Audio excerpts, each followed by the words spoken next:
some takeaways that you thought maybe some building blocks that the Raiders can take away going into the Buffalo game, and or what do you think just basically they need to get better at?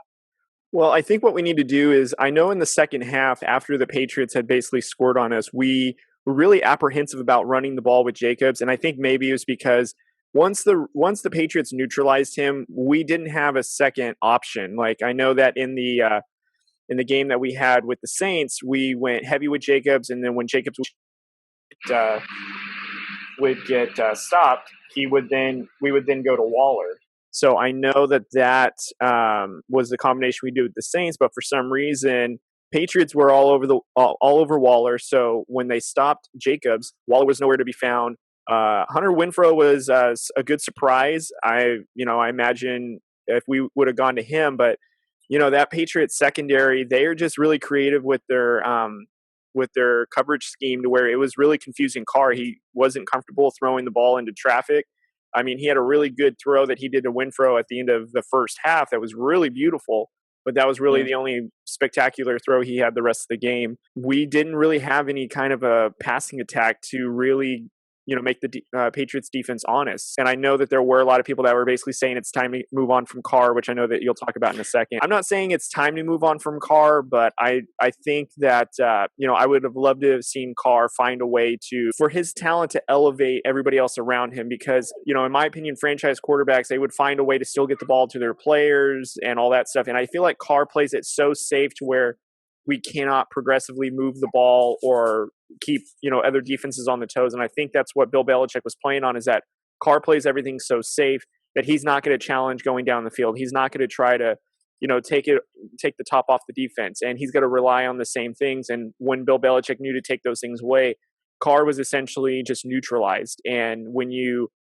neutralize the Raiders offense, or you can't get Carr comfortable or in rhythm, he's no more than an average quarterback that just, throws it to whoever's open on a short pass. But I mean, Bill Belichick's going to take those short passes every day, as long as, it doesn't go past the defense. So that's what my biggest takeaway was. I mean, it's a good lesson to see where we're at in terms of the AFC. I mean, I liked how competitive we were in the first half. I felt like our defense really stood strong, except for our secondary. I really feel like that they kind of blew it for us in the second half when it was, coverage schemes for the running backs. But for the most part, I mean, I'm encouraged with the defense. It's just our offense. Once you neutralize Jacobs or you take away Waller, we really didn't have any other threats to worry about, and the Patriots kind of exploited us for that. Jonathan Abram, I wanted to start with him. He wasn't good. He was bad. He missed a lot of tackles. I mean, there's a couple that were just so blatantly. I mean, it was one-on-one, and he just whiffed on both of them. And it was disheartening, because he's supposed to be the best tackler. And I know before the game there was mention that, he had some internal bleeding from the hit that he had on Monday night, where he ran into the TV Zamboni type thing. Mm-hmm. So, I mean, I guess you can make that excuse, but he didn't look good. I mean, yes, he had the interception. Everyone wants to bring that up, but really it was just a bad read by Cam Newton. It wasn't like an incredible play. Yes, it was a good play because he was there at the right time. Yes, of course. I'm not saying that take away the interception. No, I'm glad he got the interception, but I think it was more of just a bad read by Newton than a great play by Abram. And then after that, he wasn't anything. He was talking a lot of trash to Cam Newton, and there was actually a play, like the first drive that the Patriots had, where Cam Newton ran this quarterback power to the left. Abram meets him at the line of scrimmage, and Newton goes, "I'm just going to use my whole body on you, dude." And he ran him over, and Abram took him down, but it was because of Newton's body forcing him back, and Abram just held on and took him down. And I think he got like 3 or 4 yards on it after that. So I just felt like Abram wasn't himself. Like we've talked about this before, he's kind of a spark that the Raiders need. And so when he was off, it just kind of rubbed off on everyone. You were talking about Josh Jacobs kind of being bottled up. In a sense, he was, but he was 16 carries, 71 yards, an average of 4.4 yards per carry. That's good. And we shouldn't have ran away from that. And to your credit, like you were saying, it's a lot harder to keep going with him when you're down by however many points. But you do have to stick to the run game because that is what you do best. I mean, the Ravens, they were down to the Chiefs, and they were still trying to run their football. So you want to see them continue to run the football. I think they just completely went away from it, trying to get something from the passing game. And this is what I wanted to talk about. First of all, you're insane if you're the person who is saying, let's go, when Marcus Mariota is healthy, let's put him in. First of all, you're insane because it's only week 3. First, we won the first 2 games because of Carr, not just because, but in a large part because of Carr. And then we lose. Did he have a great game? No, I'm not going to say he had a great game. I know he didn't. He didn't look great, but you know what's so great? His receivers couldn't get open. They just could not get open. I mean, I never saw Renfrow open at all until the end. Even on the one throw that you were talking about towards the end of the half where he throws, Carr put it on a dime for him, and he had to because Renfrow was not wide open. He barely had his man beat. And Carr put it in a position, just like the throw that we saw with Mahomes yesterday, throwing it to Tyreek Hill against the Ravens. It was a beautiful pass. It had to be exactly there, and he threw it there.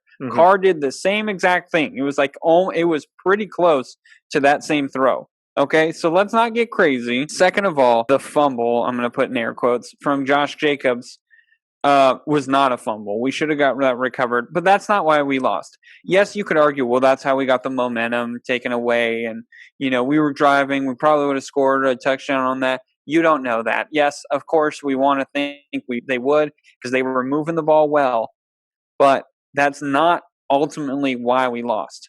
And then let's talk about the fumble in the end zone by Carr. I see everyone yelling, oh, he should have got rid of the football. Oh, he should have got rid of the football. In a perfect world, if he knew that it was going to be an all-out blitz and everyone was in the backfield right away, yes, he would have gotten rid of it.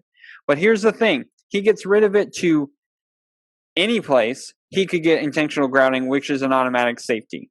The other issue was he tries to step up because there's 3 freaking Patriots in the backfield by the time the ball is snapped. The offensive line did not block them. They got around them quick, and Carr had to step up. He steps up, and he tries to tuck the ball so he can get out of the end zone. And it just so happens they got the football, and he fumbled it, and they recovered it in the end zone. What do you want Carr to do? What can he do? Anything. If he throws that ball and just to any receiver, that ball is intercepted, and it's a pick 6. So you already get a touchdown there. If he tries to throw it out of bounds, it's intentional grounding, as I just said. And so the only option he had was to try and step up into the pocket, and I give him credit. He's still trying to look downfield to see if someone gets open. But again, no one was going open. And that's my other issue is now everyone wants to be like, well, he should have just got rid of it. There's no receivers open. Well, he should have thrown it to Waller. Waller was double teamed most of the game. It was out of 20 pass attempts, he was double teamed out of the 32 pass attempts that they had 20 times. So let's be real. If you're just playing randomly and you get this one guy who's killing everyone, and so you go, hey, we're going to double team that guy. So let's double team him. And you're the quarterback. You're not going to keep throwing it to him. Even if it's a friendly game, you're not going to keep throwing it to him because you realize he keeps getting double teamed. So you're going to use him as a distraction. And I think that's what the Raiders' game plan was. Everyone wants to talk about Carr. Oh, you should get the ball to Waller. I bet you 100% that Gruden and Olsen both told him, hey, let's use him as a decoy because they think we're going to go to him every single time. Now, was that every play? No, of course not. Should he have tried to get to the ball? There was a couple of open plays that Waller was wide open on. You can argue. You can say he should have got that ball out there. Yes. But when the ball is snapped and he's looking at Waller and he's looking at the defense, he's seeing they're trying to show that they're double teaming him. And by the time he looks away, then you realize he's not being double teamed. Let's cut the crap. Derek Carr didn't have a great game, but it also wasn't his fault we lost the game. That Patriots defense is really good. Even without their top players, they're really good. And they have one of the best cornerbacks in the game. I think his name is Stephon Gilmore. And he's getting paid a lot of money. And the Patriots don't pay anyone. They would not even pay Tom Brady. They wouldn't even pay Rob Gronkowski. You're kidding me with all this. I'm sorry. I know I went on a rant, Cody. I'm so tired of trying. I don't care. I'm a homer for Derek Carr because he is from Fresno. All right? I've watched him his whole career, his whole college career. I've even watched his senior year in high school. I watched him his college year, and I watched him in the NFL.